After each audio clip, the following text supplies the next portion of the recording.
It's super easy to overwhelm yourself with this overabundance of information. You can find yourself on internet deep dives and rabbit holes for hours about how you can lead more sustainable lifestyles. And it can be really difficult to kind of sift through that information, especially when you're first trying to get into sustainable or conscious swaps in your home life.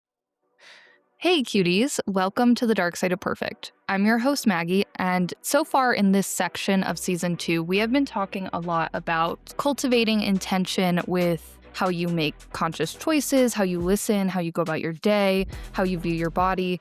And so today I want to shift kind of into talking about consumerism and environmental impact. This is something that's super important to me. I've studied the environment. I make a lot of switches in my home and my mindset around sustainability and my environmental impact. And someone who shares that sort of idea with me is my beautiful friend, Megan. We talk about this all the time, and she has a lot of experience with sustainability and the environment. So I'm bringing her onto this podcast because who better to talk about it than her? So without further ado, let's talk about it.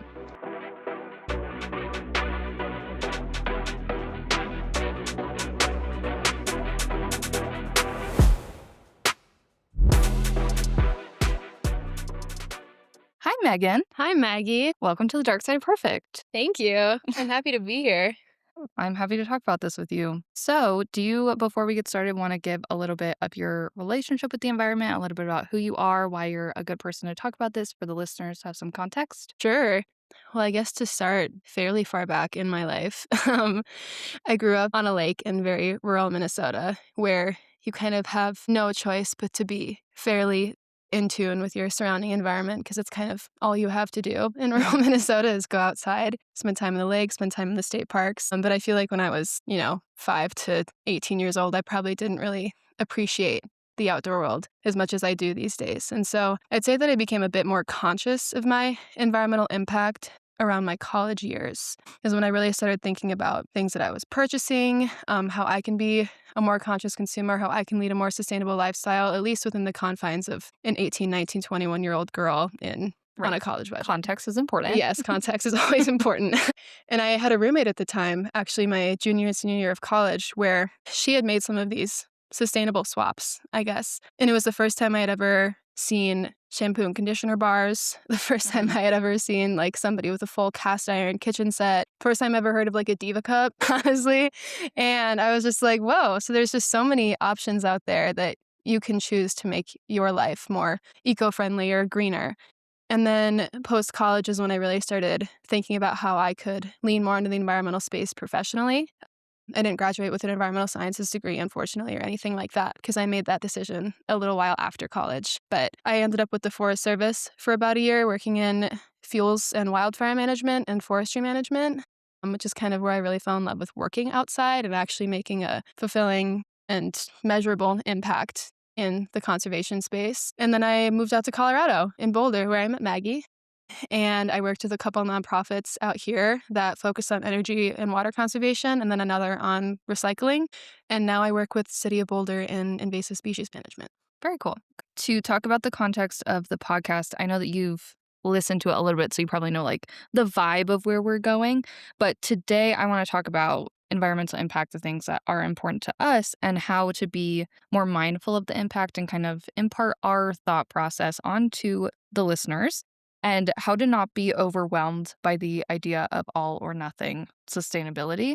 Because I feel like on social media, you see someone who's like, oh, I'm doing the sustainable thing. And then the comments are filled with like, well, if you're not 100%, then you don't even care about Like, the why are we even environment. trying? Yeah, but I don't think that that's true. So I want to talk about how we deal with that as normal people today also. Yeah. Okay, so before we get into mindset, areas of impact, things like that, let's talk about why being mindful about impact is hard and also why it's important, and also maybe some things that people don't think about. So when you think about how being mindful about impact is hard, what are some things that come to mind for you of like before you were very sustainable, how it was hard? Like kind of before I started getting into it or Yeah. as I was getting into Yeah. it. I think that it's super easy to overwhelm yourself with this like overabundance of information, especially like as you said on social media, on the Yeah. internet. You can find yourself on internet deep dives and rabbit holes for hours about how you can lead more sustainable lifestyles. And it can be really difficult to kind of sift through that information, especially when you're first trying to get into like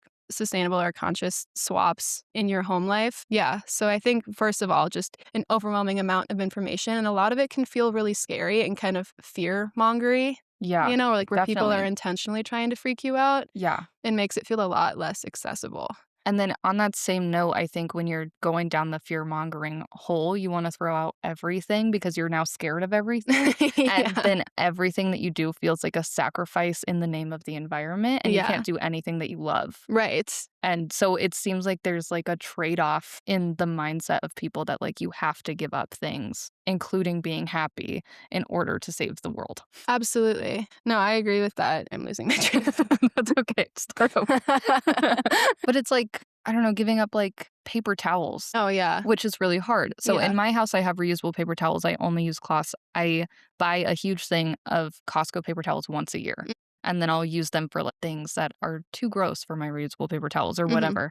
But people come over and they don't know how to use my reusable paper towels, and they Yeah. feel more comfortable with the norm, which is paper towels, and prefer that I have that out when they come over, Mhm. even though I don't use them. Yeah. Yeah. And I think that's another concept of like reusability too, where not saying that your friends or that we necessarily think that way, but they're like, oh, reusable paper towels are gross, Yeah, And where they're just like single use is so much easier. It's more convenient. We can toss it and not think about it when we're done with it, right. and we don't have to toss it in the washing machine and take care of it later.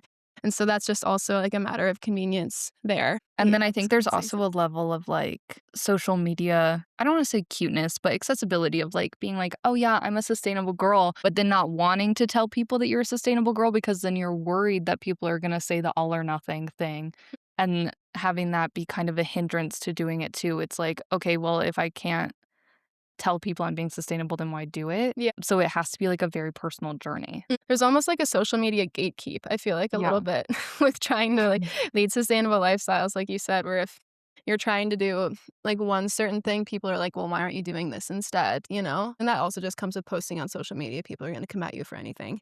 Yeah, But literally. yeah, I think an important first step too, just when it comes to the overwhelming amount of information that there is with eco-friendly lifestyles, is just taking things one step at a time. Like you said, rather than throwing everything out at once and just being like, ugh, I can't have plastic in my kitchen. I can't have plastic in my bathroom. I need to start like refilling all of my jars and like buying everything in bulk, and like making all of these massive kind of unattainable goals in one time. Yeah. It's nice if you really want to take steps in the right direction, even write things down and say, okay, this is one short-term goal that I can make for myself in the next week or two. Yeah. And that's also in terms of like what works best for you in terms of your lifestyle when it comes to time management, when it comes to economic reality. Like how much money do you have to be putting into this Right. aside from rent, aside from groceries, aside from gas and all of these other basic financial needs in your Yeah. life? And just thinking about, okay, but like what is going to work best for me in terms of a lifestyle fit. Yeah. So I think what we've really narrowed this down to is Yeah. that what's hard and a hindrance to people for sustainable living is the convenience of what's normal aspect and breaking the social norm to figure out what your values are within sustainability and then make short-term goals. Mhm. But thinking long-term, and that's what stops people is thinking long-term. You need to think short-term. Yeah. Okay, so we've talked a lot about why it's hard, but why is it important? Well, number one, there is no planet B. Mhm. And so making the conscious choices of being more sustainable helps the environment.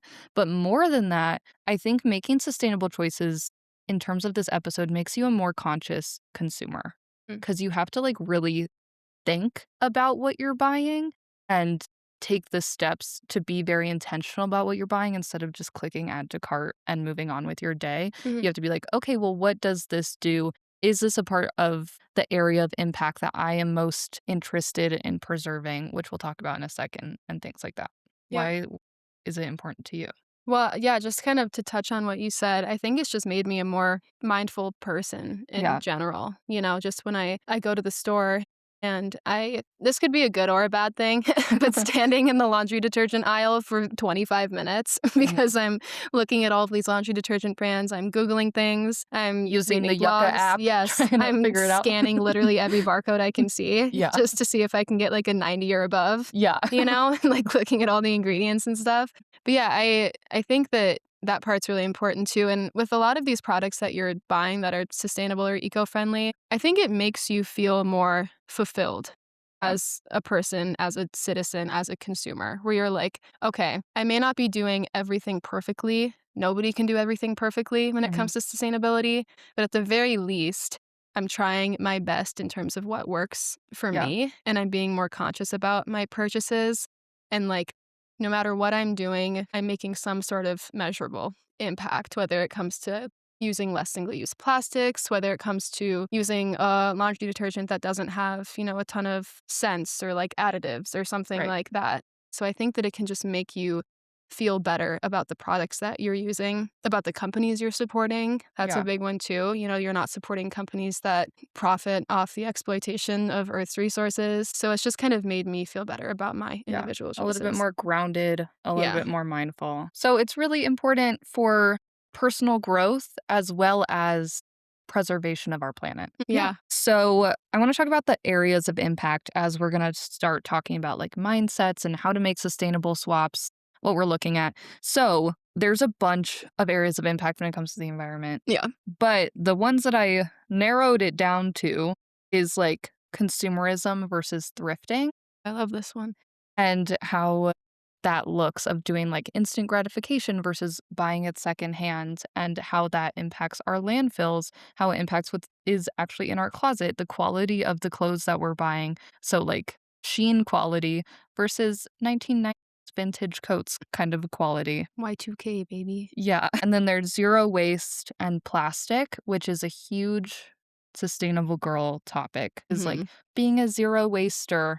And yeah, there's a lot of things with that. And then energy and water is also an impact. So, like how much water you're using, the energy. This is very relevant for us in Colorado Yeah. because this summer we're going to have water restrictions because of the lack of snow that we had. We have to be very mindful about our water usage. And then obviously with data centers and everything that's popping up, we have to be very mindful about our energy consumption also. Which is ridiculous. Yeah, AI is a different conversation. That's not what we're talking about. Mhm. Right now we're talking about personal swaps. Yes. Okay, so when you think about these things, obviously they're all important. Which one feels the most important to you? That's a tough question. I don't know if I necessarily have one that's most important to me because they're all important, but I think in terms of which one is most accessible and which one's kind of easiest to get into if you're first Mhm. trying to get into sustainability, I'd say consumerism versus thrifting is really the first thing that you should be thinking about. You should be Yeah. conscious of if you're concerned about your impact or footprint or whatever. Yeah.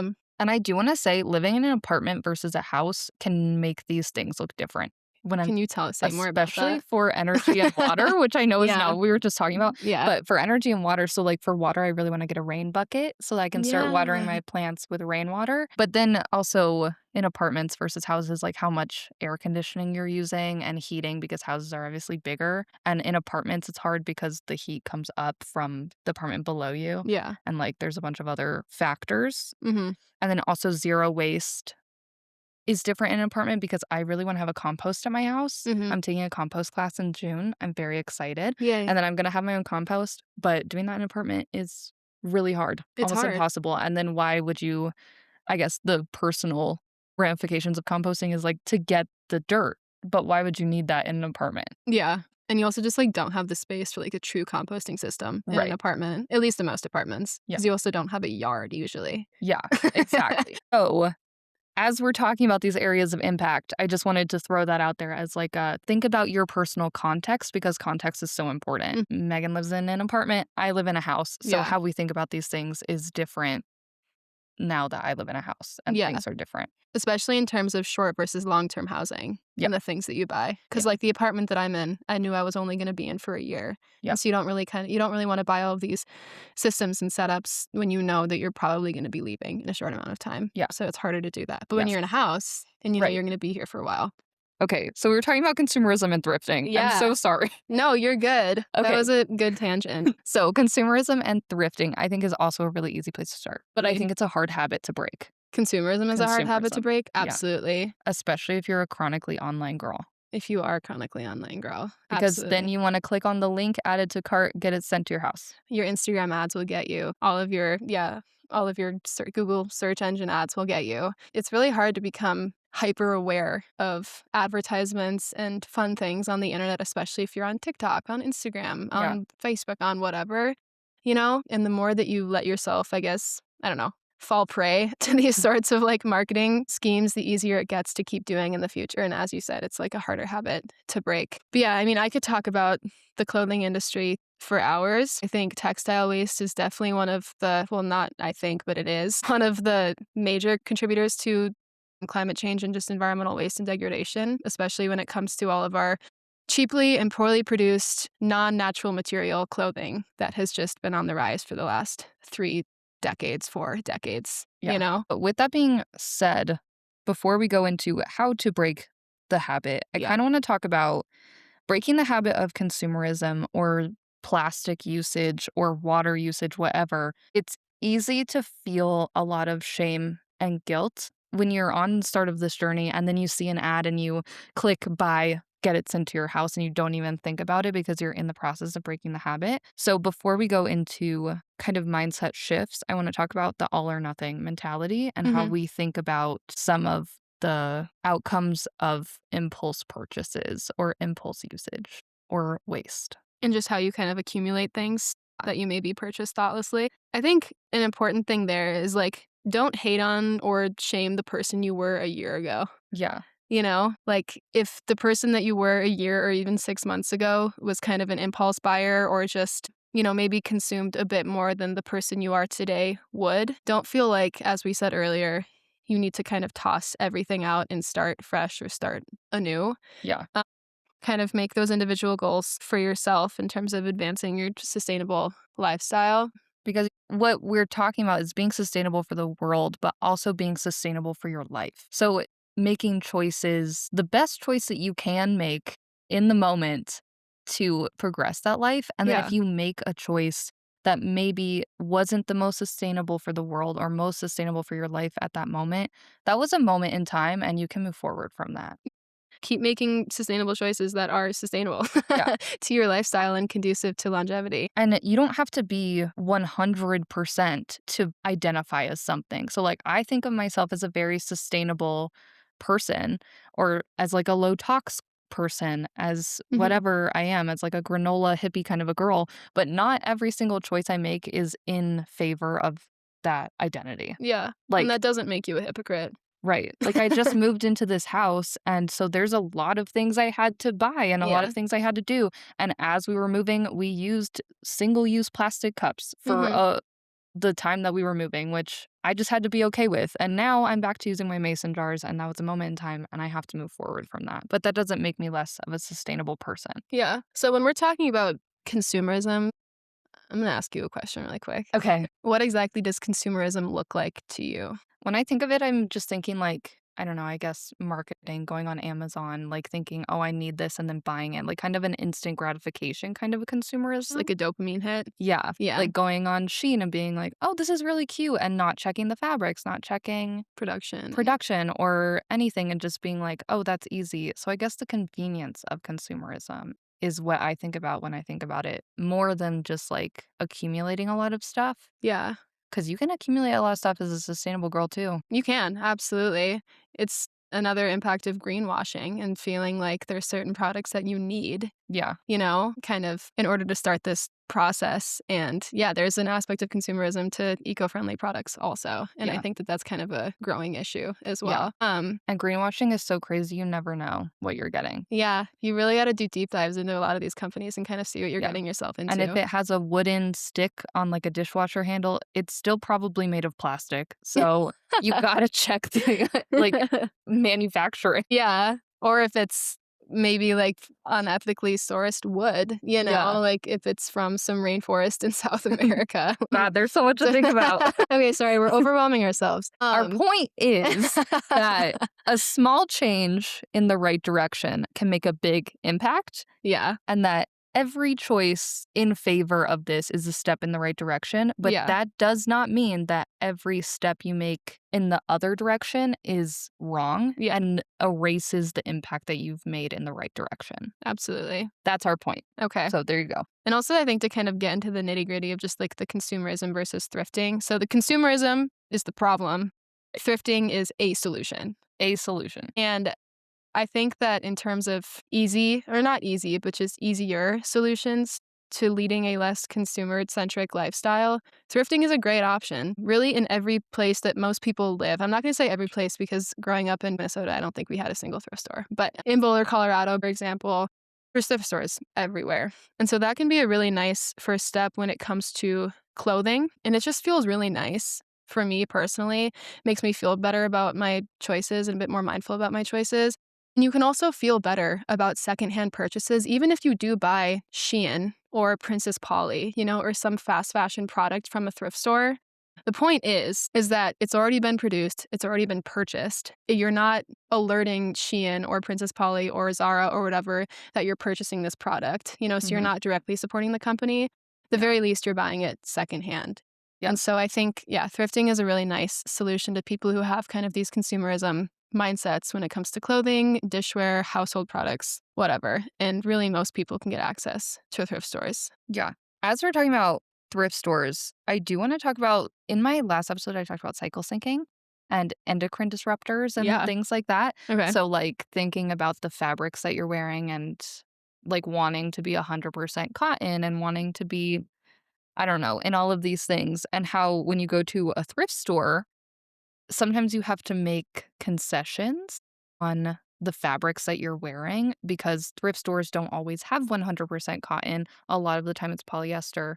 And so I guess looking at low tox versus low impact, how do you like to think about it when you're thinking of like not using less fragrance and less endocrine disruptors, but also thinking about the environment?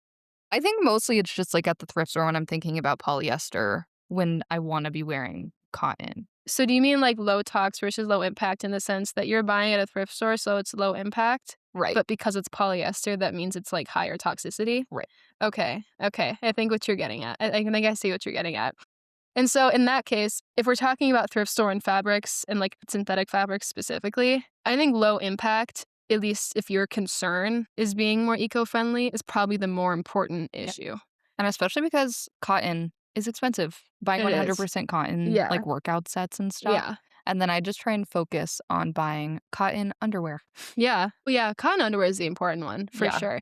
The cotton workout sets, that's another thing where, unfortunately, sometimes synthetic materials really do come in handy. Like, I work outside, I work in the field every day. Yeah. All of my pants are nylon, polyester, they are all synthetic materials because you are not going to find me like managing invasive species in 100% cotton pants when it's 105 degrees out. Right. It's just like that's not going to happen. Yeah. And so that's another point of not beating yourself up over certain, I guess, more high impact decisions when it's something that's necessary for your lifestyle and necessary for the way that you live. Because, I obviously don't wear all like 100% cotton all the time. But again, I try and thrift as much as I can. All of my work pants I did get at Boulder Sports Recycler. This area. Yes, awesome store. So Boulder Sports Recycler rocks. So again, I think the most important point is that if you are going to buy synthetic materials or if you are going to buy, plastic or other high tox, high impact materials, try your best to source them either, locally from small companies or even better, secondhand. And then I think a good mindset around this is really just I'm doing my best. I'm making the best choice I can today. And if you're making a conscious decision 80-90% of the time, you get a plastic water from the gas station because you forgot your water bottle and you're dying of thirst because you were just on a hike or something. Yeah. I feel like that is fine. And it does not erase the fact that you drink out of your water bottle most of the time. 95% of the time. Yeah. And also, going back to what you said earlier about supporting companies that don't exploit the impact of the world, I think as individuals, it's very easy to hold a lot of guilt for the choices that we make and the consumerism and water usage, whatever. But I don't think that we should necessarily carry the guilt of a CEO who knowingly does exploit the Earth's resources. Yeah. And if we support companies that are in line with our values, then, that's what we can be doing to not support those CEOs. Yeah. Who should carry that guilt. Yeah. I doubt they do, but they don't, should. But they should. Yeah. I think that's a really important point that should really kind of be the crux of this podcast when we keep saying, make choices that are conducive to your personal values and experiences and preferences. while also not, overwhelming or shaming yourself for making certain decisions. Because again, the majority of our ecological or ecosystem degradation and resource depletion and all of these other these endemic issues are directly caused by the 1%.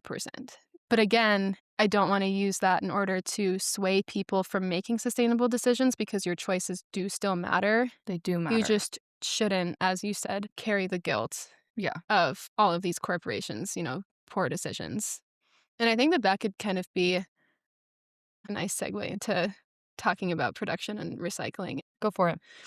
Okay, I guess that this could kind of be part of the energy and water plus also zero waste and plastic categories that we were just talking about. But I was working at a nonprofit for a while not for a while, but just for a few months, but still, in Boulder called EcoCycle. They have a center called the Center for Hard to Recycle Materials. It's called their CHARM lane or their CHARM center. Yeah, and their primary focus is recycling basically as much as we possibly can, recycling things that people don't even think can be recycled. And their mission is to promote a zero waste economy and a circular economy. And what they mean by that is that with, a society that focuses on convenience and production and pushing product out as quickly and efficiently as we possibly can at the lowest price points that we possibly can, which is usually at the expense of sustainability, we've developed this linear economy in the sense that we buy something or the company makes something, we buy it, we use it, we throw it away. Right. And that's the end of this product's life cycle. There's really no more beyond that. And we've moved away from a circular economy that really humans have survived on for thousands of years, before plastic was a thing, where they make something, they build it to last, somebody purchases it, or the person who makes it continues to use it, and then it's reused or repurposed or recycled into something else. So EcoCycle puts a lot of emphasis on circular economies and making sure that we can recycle as much of the product packaging, as much of the technology, mattresses, anything that we can buy that it can be repurposed into something else. So, for example, I'd say that EcoCycle's main things that we would take were plastic film, so Ziploc bags, plastic bags, food bags, that kind of thing, and styrofoam. Neither of which things I knew that you could recycle because many of these things can't be found in curbside recycling bins. A lot of our styrofoam was repurposed into composite lumber, which again, unfortunately, that will be the end of its life cycle, because there's only But it's so giving much you it can one do. more thing. It's giving it one more life at least and can be repurposed into something pretty useful. Yeah.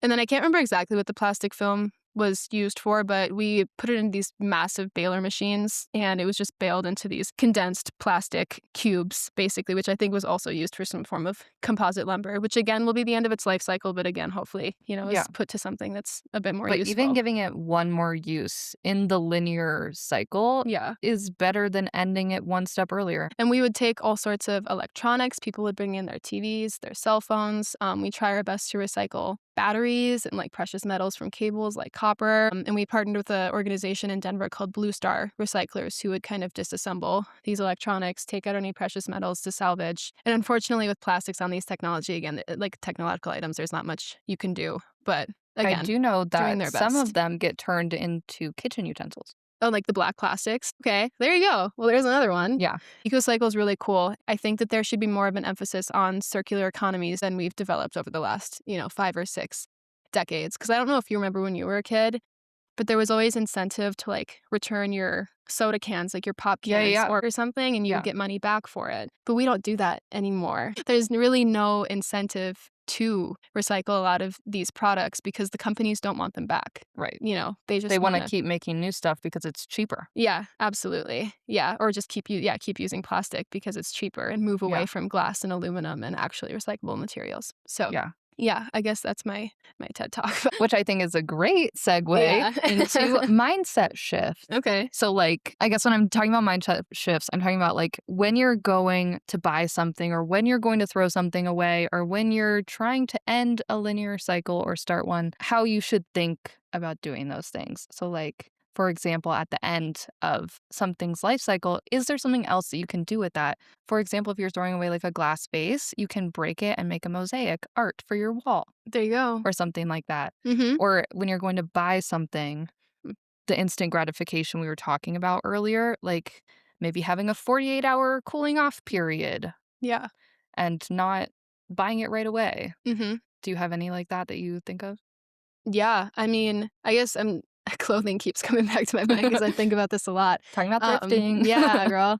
Yeah, if you have old shirts that either can't be donated because they're in terrible condition, cut those up and use them as cleaning rags. Yeah. I do that with towels too. Yeah, it's great. If you have old denim that's in bad shape, I know people make little denim tote bags and things like that. Like, you Yeah. can try and get thrifty and, like, kind of DIY with it. Having creative hobbies like that is actually an excellent way to stop impulse buying because it gives you dopamine. It occupies your brain. You're not just scrolling on Amazon trying to figure out what you want to buy next, Yeah. but then you can make yourself a little denim tote bag. Yeah, Take that to the absolutely. farmer's market, and then everyone will be like, "Oh my god, I love your bag," and then you'll be like, "Thanks, I made it." Yeah, right? I know people love that. And then there's also, like, checking the label, obviously, like we were talking about earlier, to make sure you're not buying crazy things that will go back into our water systems or anything like that, and then supporting companies that don't. I guess you can't be perfect about not supporting companies that exploit our resources because that's kind of the norm, but Mhm.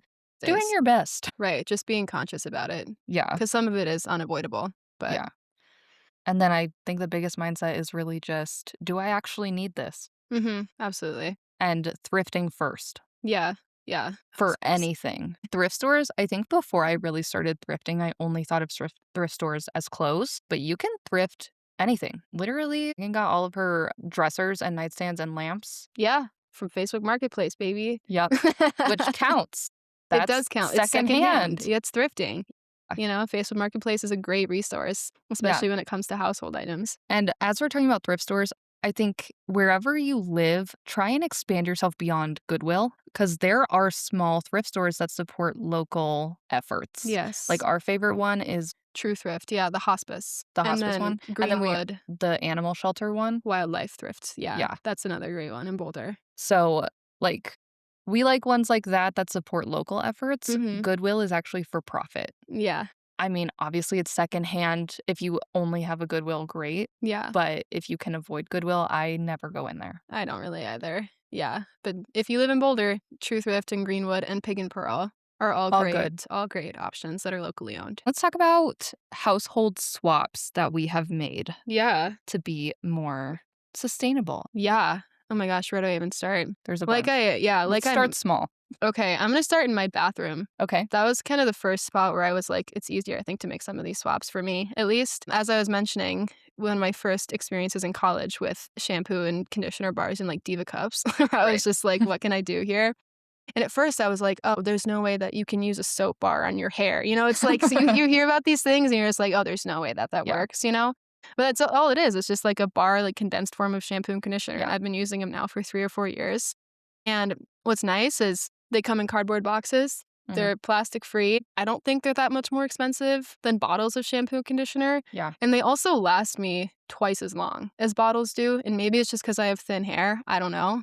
But those were some of the first swaps that I made that really worked for me. Also using body soap. I love Zum. Zum's soap is really nice. Another one, like bathroom swap that I made was a razor. This was kind of one of the first things that I did was instead of using the, I don't know, like Billy or Flamingo or the plastic razors with the reusable swappable razor heads, which first of all, crazy expensive. Yeah. Like the refills are $35-$40. I swapped to a safety razor and it's just completely metal. The refills are just a few single stainless steel blades. I think the razor cost me $15. The refills cost me like $5 for a pack of 10 or something like that. And that was a swap that I made that made me feel better about my single-use plastic usage, as well as made my wallet happier because I was saving a lot of money. I will say, in terms of sustainable life instead of sustainable earth, I still use plastic shampoo stuff because I have incredibly sensitive skin. Yeah. And so sometimes the shampoo bars will break me out in intense hives. And Yeah. so I'm scared to switch, That's fair. which that's what we're talking about here is like you make the best choices that you can. Yeah. And right now I'm trying to wait for my razor replacements to finish Absolutely. before I get the stainless steel ones. Right, because Maggie's not going to toss out the perfectly good razors she already has. But I do use fully sustainable toilet paper. Bamboo. Bamboo, unbleached, no plastic in the packaging, wrapped in paper, and we did a cost analysis on it once, didn't we? Yeah, Where it was like Target. the same Mhm. pretty much per roll. even though it looks like it's more expensive. And again, like curating a menu of sustainable items that work well for you. Yeah. Like this, if the bars don't work well, that's fine. You Yeah. know, you can make sustainable choices elsewhere in your life. Right. And even for me, like back with the safety razor thing, I think that it's great for a lot of reasons. It also, like, I cut the shit out of myself sometimes using that thing. And it does make me miss having like the, 5-blade guarded razor. Because sometimes it's easier to use. And then I think another big one for me was transitioning from tampons to Diva Cup slash like the discs, the menstrual discs, which I know for a lot of people can be kind of daunting. It was for me at first too, and they can be a little hard to use for some people. And they also, again, don't work for some people. They don't work for me. I use 100% organic compostable pads. Yeah. And I think that that's a great switch if the Diva Cups don't work for you. Yeah. But yeah, that was one of the first things that I made because I was thinking about this as I was coming over to Maggie's too, where I think the reason that it's important to talk about sustainable choices and swaps, especially in regards to women and the female experience, is that consumerism often targets us. Yeah. When it comes to clothing, when it comes to toiletries, when it comes to decor and knickknacks. Like a lot of it is just tossing tons of option and choice at women. So I think it's hard to ignore, especially when marketing is good and when it's greenwashed really hard. Yeah. And that you think you're making a super, impactful and mindful decision, when in reality it's just like greenwash to fuck. So I don't know. So I definitely think it's an important conversation when it comes to period products and bathroom products in general too. Yeah.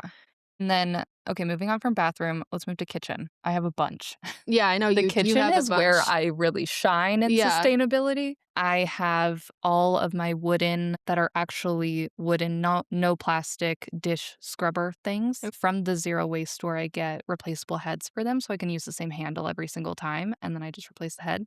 I don't have any plastic soap in my kitchen. I do refillable hand soap, refillable dish soap, and I get my dishwasher pods from Branch Basics. Love. So they're just like the little powder compressed with no plastic in them, and they're human safe. I don't really know what that means, but I believe it. Human safe is a scary word. Yeah. And then I have the little like blocks of soap that I put my soap on, and then I have reusable paper towels. I'm gonna have my compost. I'm getting there. Damn, good for you. Maggie's list of sustainable kitchen swaps is a bit more exhaustive than mine. Wooden cutting boards. Oh, yes. That's a big one. I think and that's glass Tupperware. Okay. Yes. Absolutely. Yeah. And I think, too, this is where low impact and also low toxicity really go hand in hand is with your kitchen items. Yeah.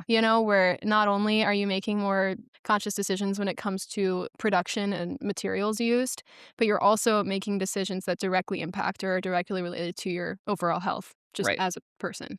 Like the microplastics from cutting boards. Yeah, I'd say, my kitchen swaps are pretty minimal aside from I need to be better about like the refillable stuff. I just honestly haven't really thought about it, but to be fair, I live 5 minutes from one. Yeah, that is true. That is true. I also live in Boulder, Colorado, so I should be able to find one, but I don't know. But definitely with the like wooden cutting boards, avoiding the plastic cutting boards where you can literally see plastic shavings coming off into your food, avoiding using plastic Tupperware, especially in microwaves. Like these are pretty easy swaps.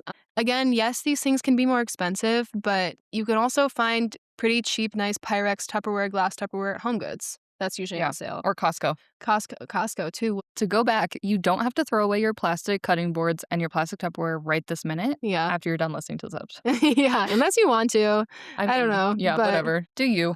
Yeah, so that's kitchen. Is there anything else? Like really?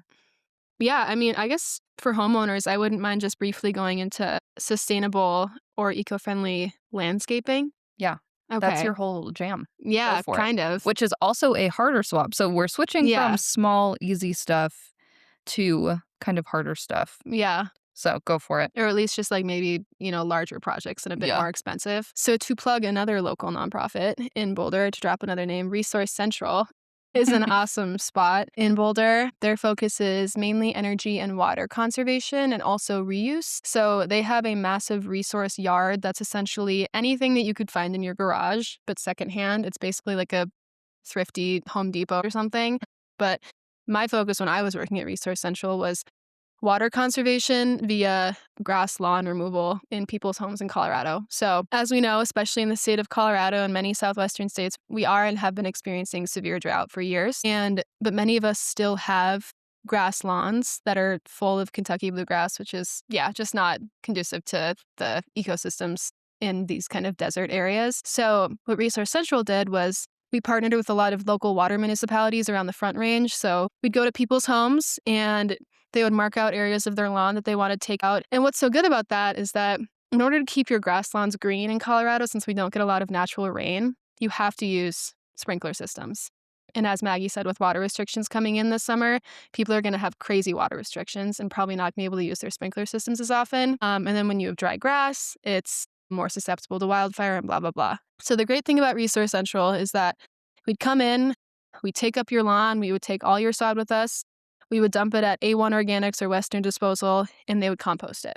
And then a lot of people would opt into what we had, what was called Garden in a Box. And so you could buy native plants that we curated for you. You'd pick them up, and then in your newly made fresh plot of dirt where we tore up all of your grass, you could plant native species. And so this is called xeriscaping. And xeriscaping rocks because you can plant specifically in Colorado drought-resistant native plants that grow better in certain Colorado conditions with our kind of sandy, silty soil or clay soil in some areas. Pollinators love it. It creates all sorts of urban biodiversity and pollinator habitat. So there's a lot of advantages to it. And if you own a home, it's definitely something to consider, you know?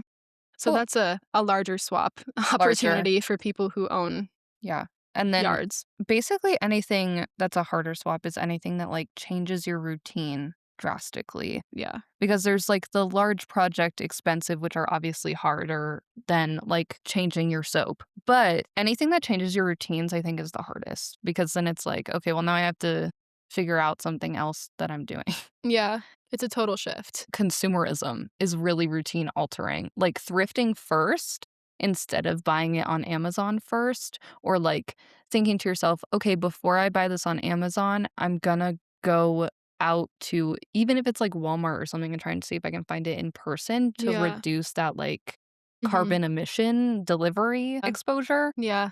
I'd say that's that's routine altering for some people. Yeah. Yeah. I think Or going to a zero waste store, which I now do in my routine when I need all-purpose spray or hand soap refill or something. That's routine altering. Yeah. Because I can't just do a subscribe and save kind of a situation. Yeah. Maybe. No, I would agree with that. I can't think of any routine altering things for me, but the consumerism is a good one. And then I think zero waste can be routine altering. Yeah. I don't want to say that switching to reusable paper towels is routine altering because you still use them. Yeah. But you do then have to think, okay, then when am I going to wash them? And then you have to re-roll them onto the roll. Mhm. And so it's an added thought, even if you do it at the same time as all your other laundry, which I do. Yeah. So it doesn't matter that much, but it's an extra thought. Yeah. Which I guess is kind of routine altering. Right. And how to care and for these reusable perception products. altering. Yeah. People Yeah, I convert. feel like if anything, it's more mental. It's more of a mental barrier for Yeah. people that Yeah. they don't want to make these swaps or they don't feel comfortable making certain shifts. Yeah. Rather than, is it actually going to make their life harder? Probably not. Yeah. But do they want to deal with it? Also no. Yeah. Yeah. Sometimes you just got to do it. Again, you have to think about what works best for you. And then not be too hard on And then yourself not if be something shameful doesn't about work it. perfectly. Yeah. Don't stress yourself out. Yeah. Okay. Well, I think this was a great conversation. Do you have any last advice or thoughts that you want to throw out there before we end? Yeah, I guess I was just kind of thinking about this right before the podcast started. And we've touched on this a few times now. I guess just to wrap it up, I think it's important to think about objective versus subjective truths of sustainability. Obviously, objective truths are there's this, unchangeable, unalterable reality that Earth has ecological and biophysical limits, meaning that we as humans, if we want the Earth and the people on it to continue to thrive, to continue to survive, that we need to operate within these limits, within these confines, in order to remain viable as a population. And all of these things are verifiable with, scientific data regarding climate change, regarding resource depletion, regarding ecological degradation. And all of these facts exist outside of personal or political opinion. Right. But then there's this subjective truth of sustainability, which is what we've been talking about this entire time, which are your personal interpretations of environmental responsibility. what it means to you, which is shaped by your values, your preferences, your experiences, your lifestyle, your economic reality, all of these things. Sustainability is never one size fits all. It's what fits you. There might be expensive or time-consuming solutions. There might be the creation of a green gap in middle to lower income people where you might not have access to the same green solutions that people who are in higher financial or socioeconomic statuses than you might have. So yeah, again, I just think it's curating a lifestyle that works best for you. Yeah, I guess that's kind of the last thing that I have to say. And also perceptions of sustainability and what sustainability means in your life. So yeah. Cool. Nice. Yeah. Well, thank you so much for being on the podcast. I thought this was a great conversation. This was a great conversation. Thank you, Maggie. Yeah. And thank you so much for listening to this episode. I hope that you learned something about sustainable lifestyles and how it could apply to your life. If you have any questions for me or Megan, feel free to comment on this episode or DM me on Instagram. I'm happy to talk through it with you or even to expand on any of the topics that we touched on today in a follow-up episode. So just let me know. If you wouldn't mind rating and following the podcast, any interaction really does help. And if you would like to follow the podcast Instagram, it is darksideofperfect.pod. That is darksideofperfect.pod. I hope you're finding joy wherever you are today, and I hope that you are making the best choices that you can for your life today. Sincerely, a fellow perfect girl. We will see you next time.